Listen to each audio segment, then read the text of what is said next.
Well, I tell you what, that's a beautiful song, but I certainly don't agree with the songwriter's theology.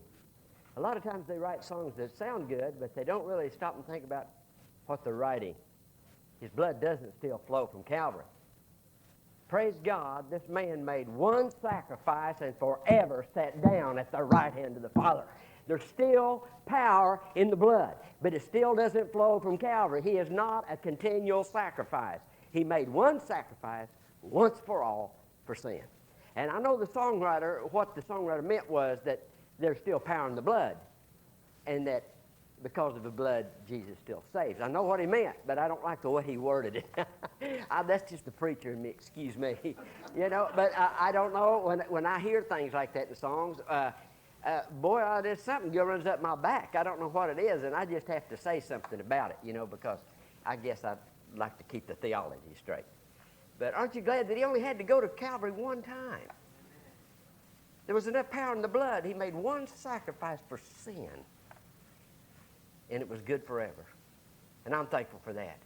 And I'm thankful that he's not still hanging there, and the blood isn't still flowing. I'm glad that there was power in the blood, and when he made that one sacrifice once and forever, it would save everybody from Adam to the last man born. He died for the sins of the world. Well, it's good to see everybody tonight. It's good to see Jackie and Jeannie. They haven't been here lately for some reason that none of us know, and he's not going to tell us why, because he's busy playing with the baby, I guess. Turn, if you will, to Isaiah, the book of Isaiah.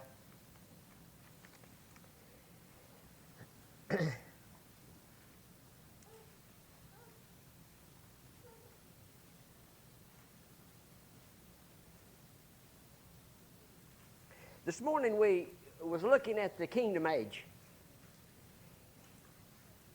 God keeps his covenant with his people. He made a covenant with David and said that David would have a son that would rule and reign forever. And then when Jesus was born, or the Gabriel announced to Mary that she would have a son, she announced to her that you will have a son, his name shall be called Emmanuel, and that there would be no end to his kingdom.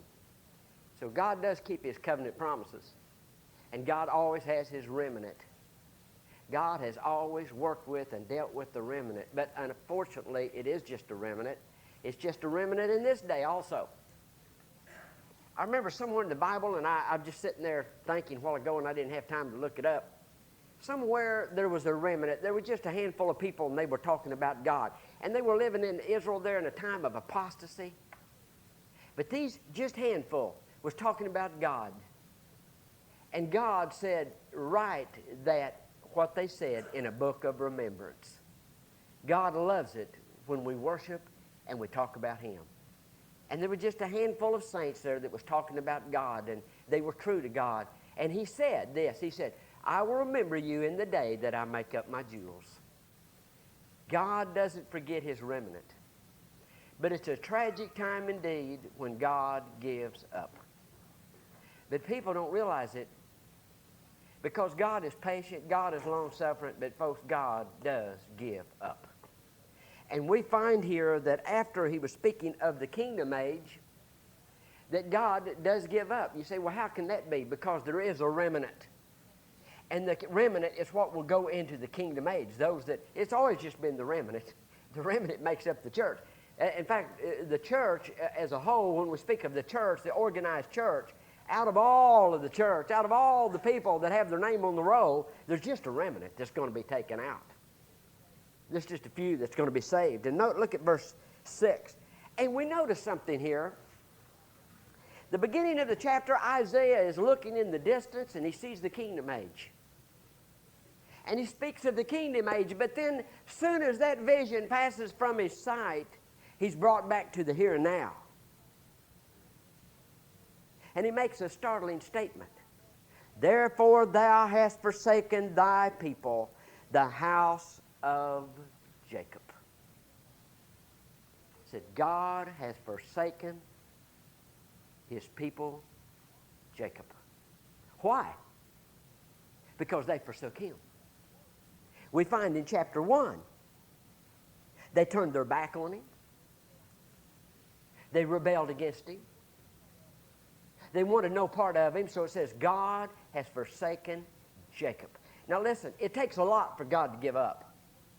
It takes a lot more for God to give up than it does man give up. And when does God give up? God gives up in cases of apostasy. Mark this on the wall. There is no hope for an apostasy. The only thing awaiting apostate is judgment. There's no coming back once a person has apostatized. And what is apostasy? Apostasy is knowing the truth, but then deliberately turning from that truth. If you will turn to Hebrews, I will show you an instance, a case, where people here are on the verge of apostasy. They're standing at the brink.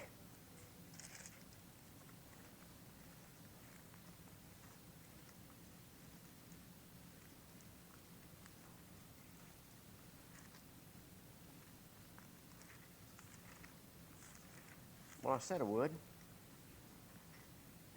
Someone tore Hebrews out of my Bible. I found it. No, they didn't.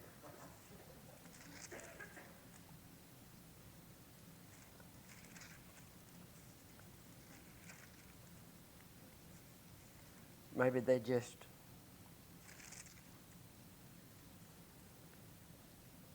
It's the 10th chapter. Now, let me give you the setting here. The writer of Hebrews is talking about Jews, Hebrews, that had the gospel preached to them. And they were wavering. They knew Christ was the Messiah. They were fully convinced that Christ was the Messiah. Well, you say, well, why were they wavering? Let me ask this question. Is this mic working tonight? Because I found out this morning it never did work. They said it never did work. Is it working? Can you turn my mic up? Because this morning they said it never was. Is that better? It's not better? Can you turn it up a little more? All right. Is that better? Oh, that's... I could even hear that. My goodness. Why were they wavering? You see, they'd been preached to. They had come to the conviction that Christ was the Messiah, but yet they wouldn't go ahead and accept him as Messiah. Why was that? Because of the severe persecution. You see, when Jews accept Christ, it's not like when Gentiles accepted Christ. When Jews accepted Christ, they were disowned by their families. They lost their jobs. They were cut off from their society. How many have ever heard of a preacher, a Jewish preacher by the name of Charles Houth? He used to be on the radio. Has anybody ever heard of him? You haven't? Oh, he was good. He was a converted Jew. But he said, when he accepted Christ as his Savior, he said when he come home, all his belongings were out in the yard. And the Jewish people, it's customary, and they did this for him. They held a funeral service for him. They said, our son is dead. He's died. See, that's what they have to give up. But listen, what does the Bible say? Except you hate mother and father and brother and sister, for my sake you're not worthy of me.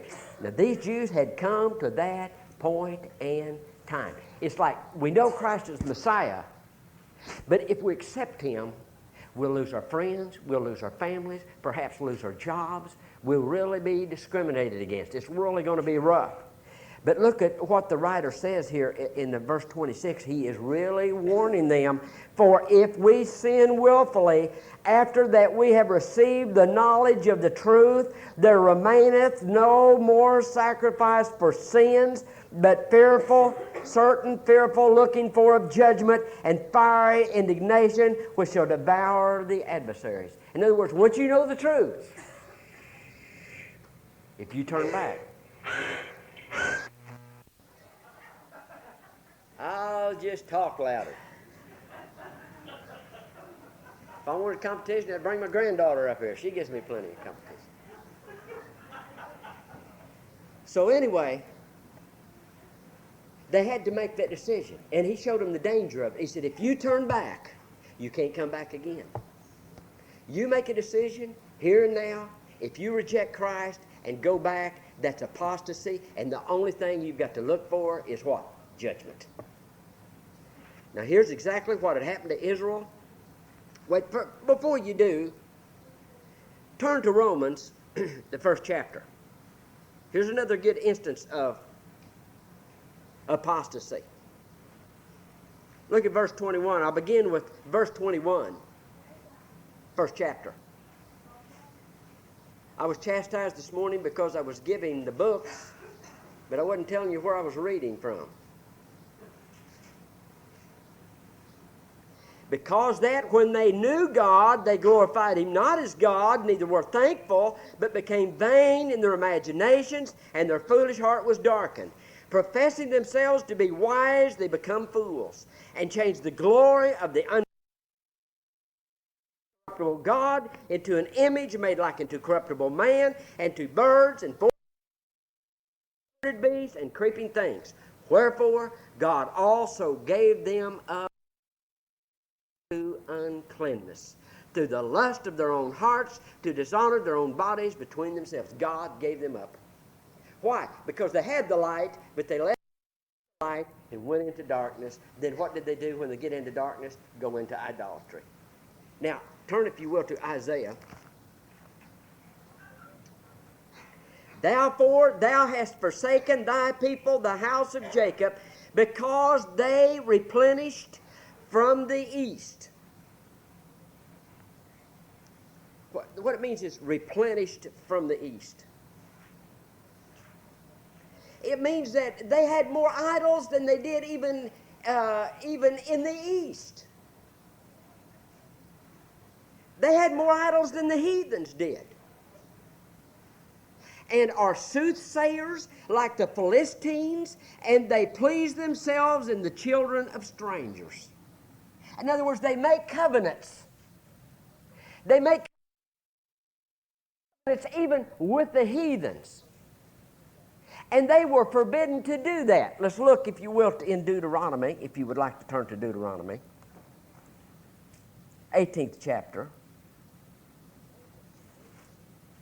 They were forbidden to have anything to do with fortune tellers and all of that sort of thing. Verse 9, chapter 18 of Deuteronomy.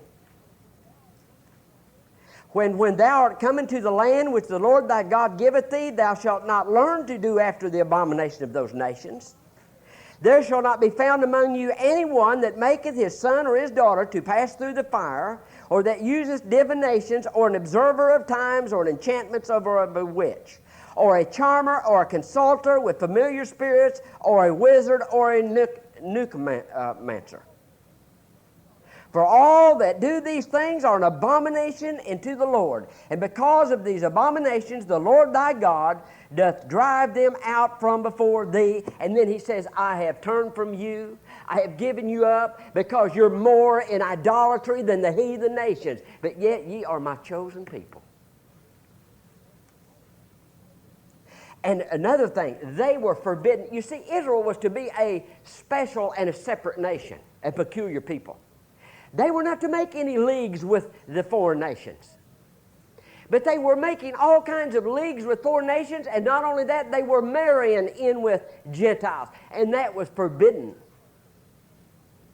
And that's what it means. It says you will please yourself with the children of strangers. Their land also is full of silver and gold, neither is there any end of their treasures. Their land is also full of horses, neither is there any end of their chariots. Well, you say, what's wrong with that? Well, that was not to be. Moses commanded that. Let me show you once again in Deuteronomy, and I should have told you to hold your finger there. In the 17th chapter, concerning kings,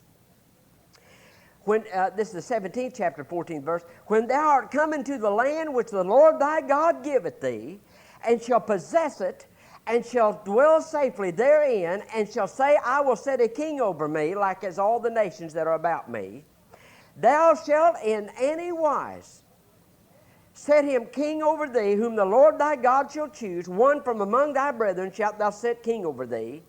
Thou mayest not set a stranger over thee, which is not thy brother. But he shall not multiply horses to himself, nor cause the people to return to Egypt to the end that he should multiply horses. Forasmuch as the Lord has said unto you, ye shall henceforth return no more that way.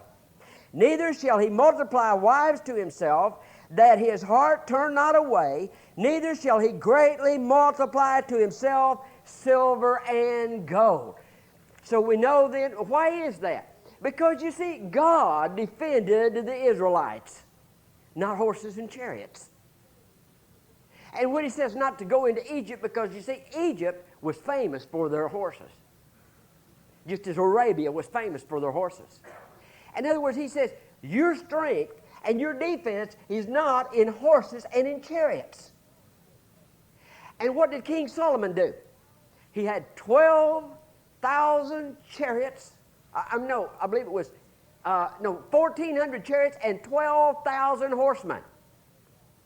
And he had gold. He brought gold and silver, and it said silver was as stones there in Jerusalem. It was almost worthless. There was so much silver there in Jerusalem. He didn't obey the Lord. And look what these people have done.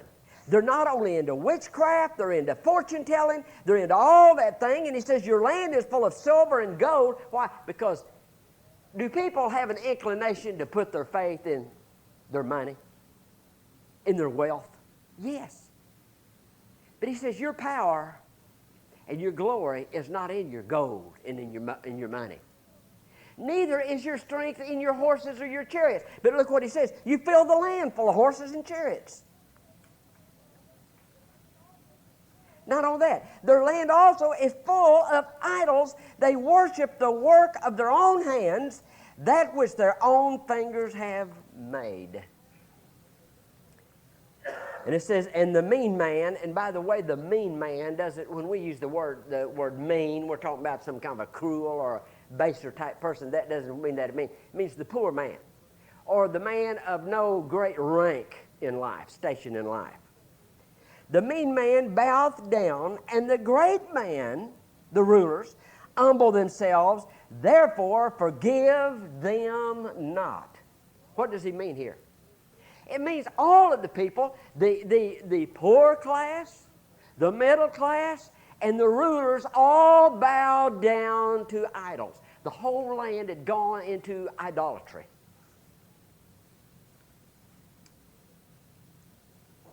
Now here comes judgment.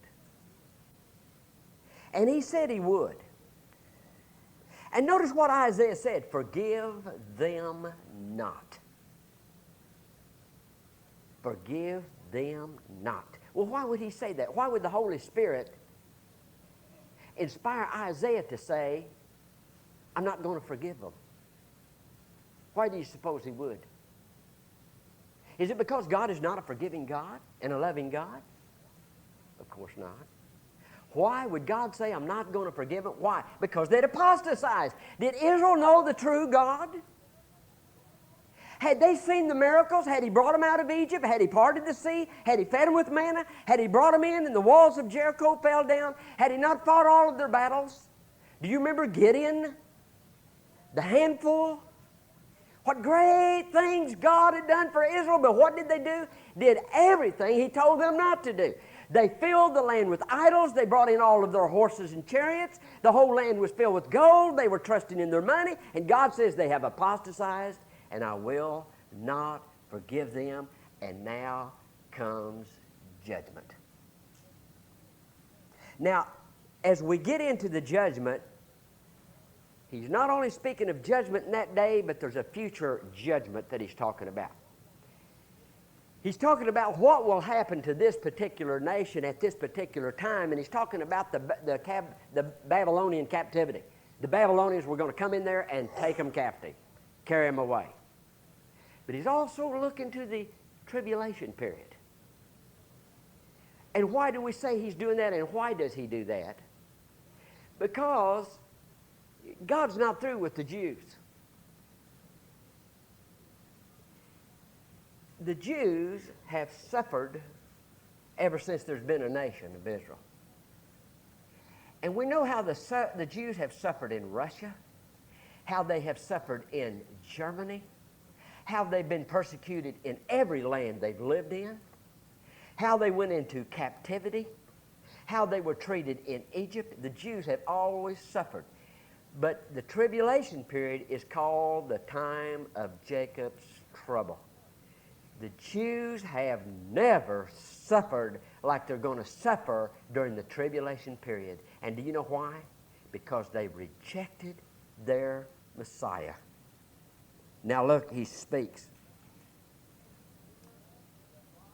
He says, enter into the rock and hide thee in the dust for fear of the Lord and for the glory of his majesty.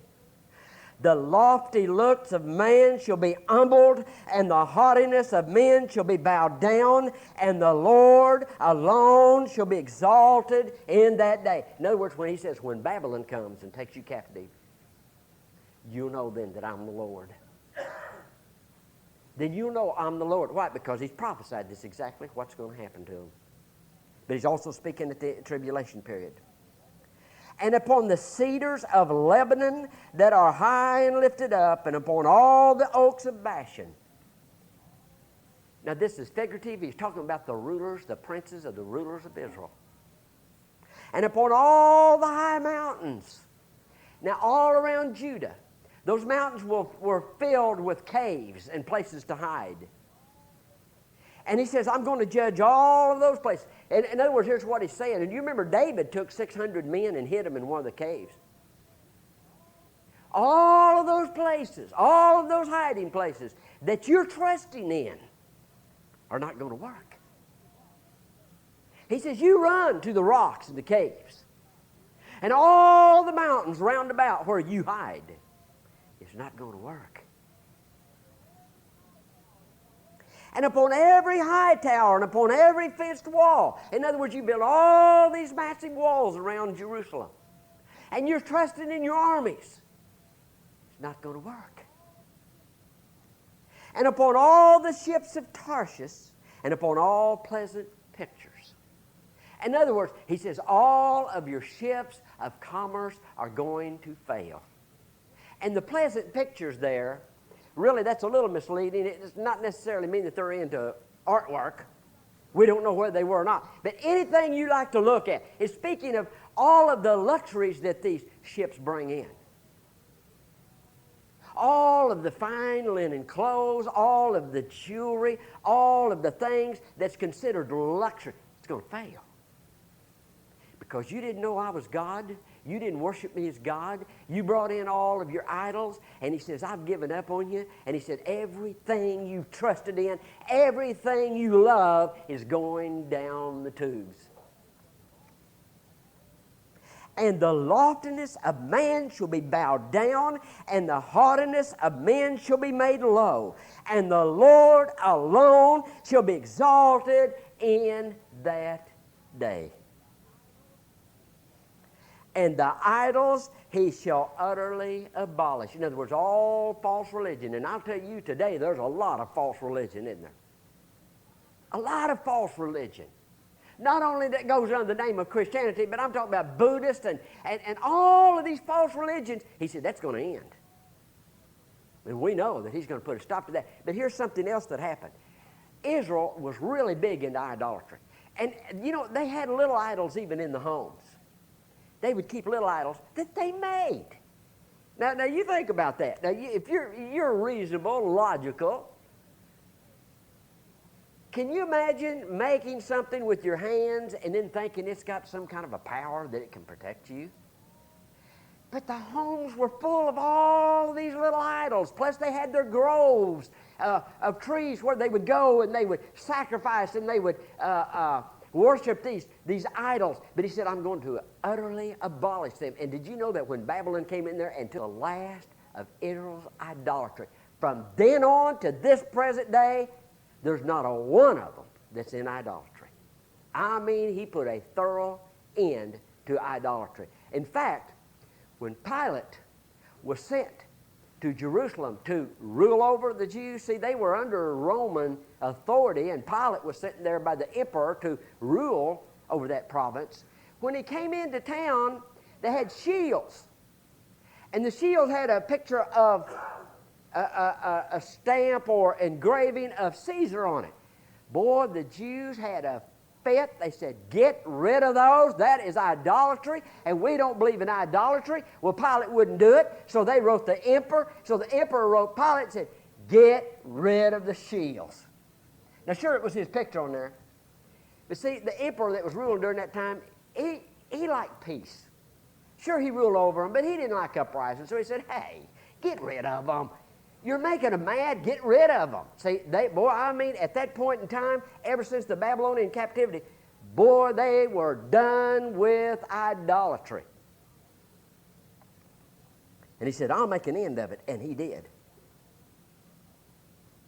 And the idols he shall utterly abolish. And they shall go into the holes of the rock, in other words, the mountains, when Babylon comes. But not only that, read over in Revelations, when he comes and they see the Lamb, it said they will cry for the rocks and the mountains to fall on them and hide us from the face of the Lamb. And they shall go into the holes of the rocks and into the caves of the earth for fear of the Lord and for the glory of his majesty when he ariseth to shaketh terribly the earth. In that day a man shall cast his idols of silver and his idols of gold, which they have each one for himself, made for himself to worship, to the moles and the bats. Why did he say moles and bats? Well, moles and bats are just about the bottom of the ladder as far as animals are concerned. And they're both pretty obscure. You know, very seldom do you ever see a mole. Bats live in ruins and behind bark and trees. In other words, he says, you will throw them in obscure places. In other words, you won't want them anymore. When the Lord comes, folks, I want to tell you something. When the Lord comes, people's going to give up their idolatry, and people's going to give up all of their false religions.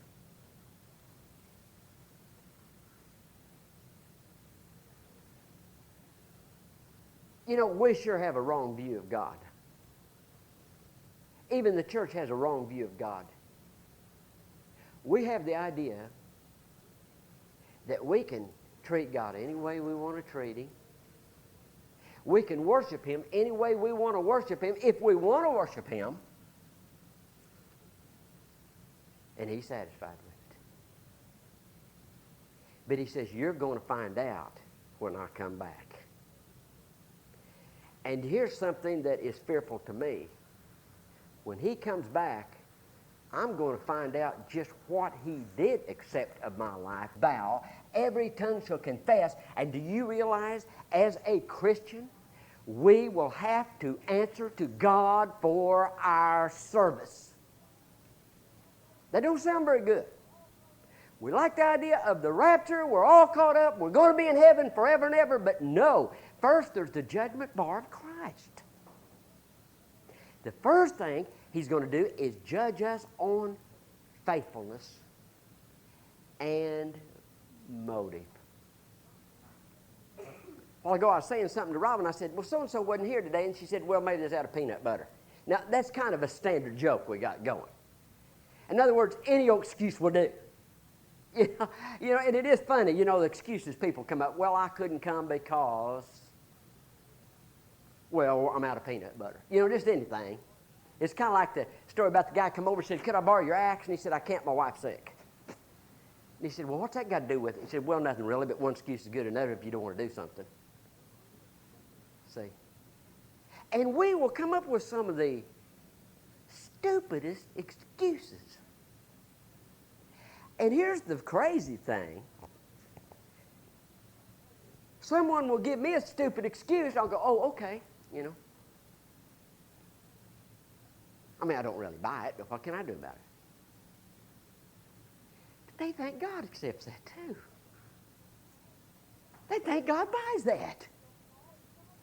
Just because judgment don't fall and God don't reach down and just thump us right now, they think God buys that. But we're going to find out at the judgment bar of Christ that He didn't buy all those silly excuses. He don't. Notice what it says.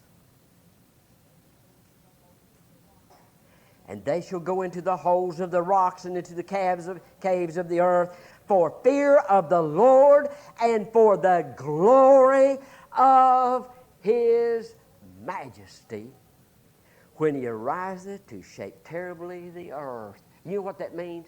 God's not who you think, and God's not what you think. And when God comes back and begins to shake the earth in the tribulation period, we're going to find out who God really is. And we're going to find out that we've only deceived ourselves. We are going to find out that He is an all-powerful God, a God of majesty, and a God of judgment, and He is a consuming fire, which means, by the way, you can't lie to Him. You know what the judgment says? Every mouth shall be stopped. You know why that is? Because He can see your heart. You don't lie to Him. You start to tell Him a lie and it's going to freeze right in your mouth. You know why? Because you know He knows the truth. And all those silly excuses that we give one another just ain't going to cut it at the judgment. Because He's a great God. He's a God of majesty that arises to shake terribly the earth. And He throws these to the men that will throw their idols to the bats and the moles, to go to the clefts of the rocks and into the tops of the rugged rocks for fear of the Lord and for the glory of His majesty when He arises to shake terribly the earth. Then He ends with this warning. And of course, this is too late for them because He says He's already given up on them. He's not going to forgive them. Not that generation. Of course, there's always the remnant and their children that He's dealt with all down through time. But that generation, that group of people, He's give up on. But I think this message would go to us.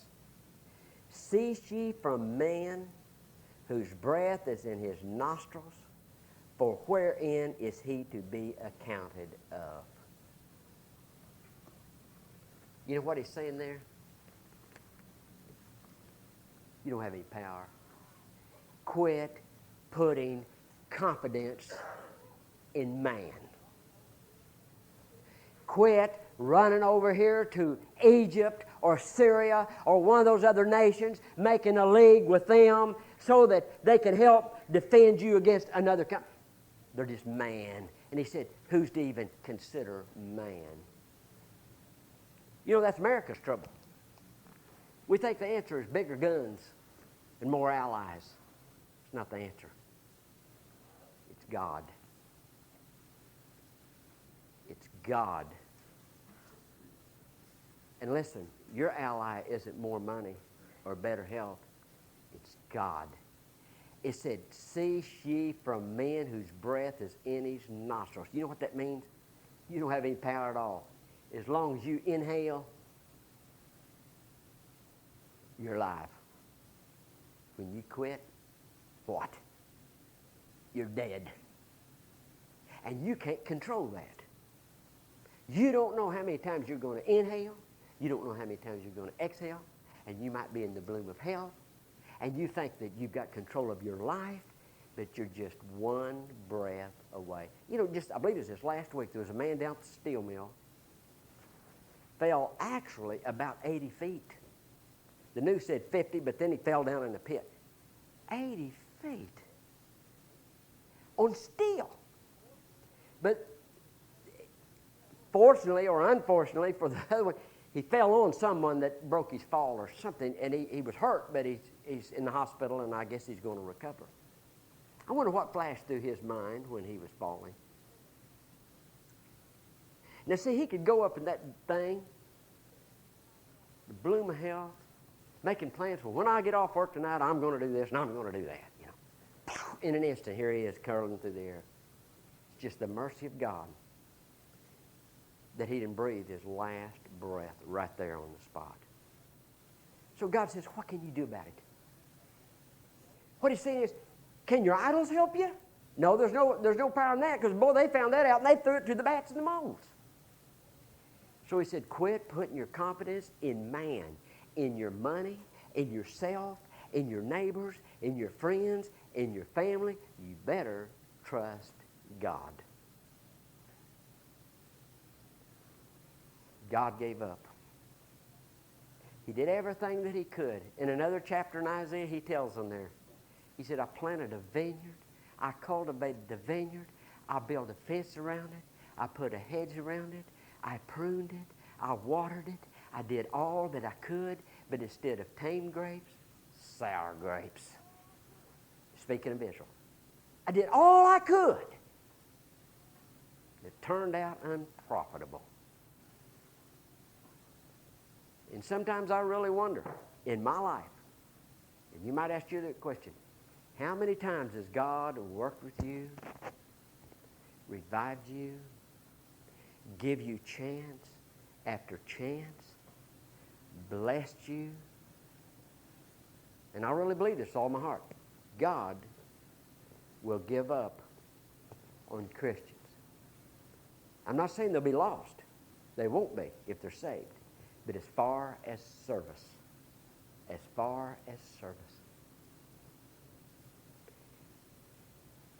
the day may come when he says, I've done all that I can do.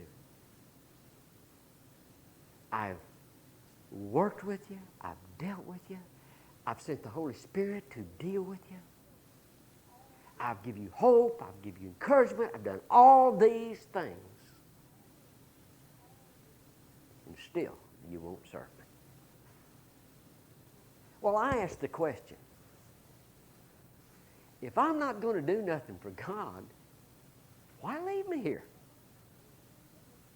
If I'm not profitable, why leave me here? Does that make sense?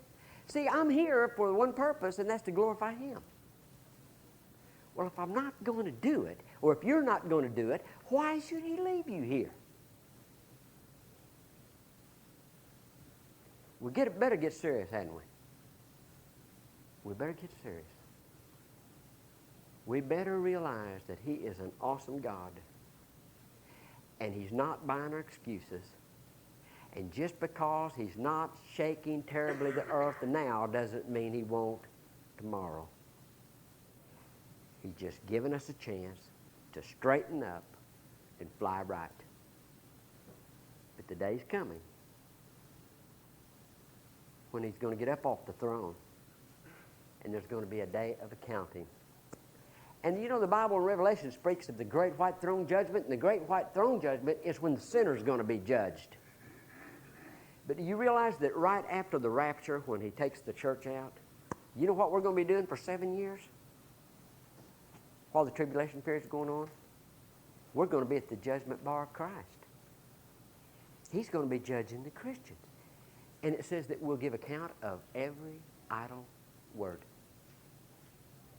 Every deed, every action, every word. An idle word.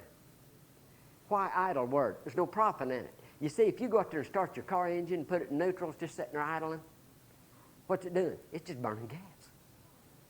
It's not doing anything. Idle words. That means words to no profit. See, we're here to bear fruit, and idle words are not profitable. So we not only answer for the deeds that we do, our faithfulness and what we do for Christ, but even the idle words. The words that just sit there and idle. How many times are we talking about something silly instead of talking about the Lord and glorifying Him? Just idle words. Let's stand. I don't know how much further we're going to go in Isaiah. Are you enjoying the book of Isaiah? Amen. Are you learning anything from the book of Isaiah?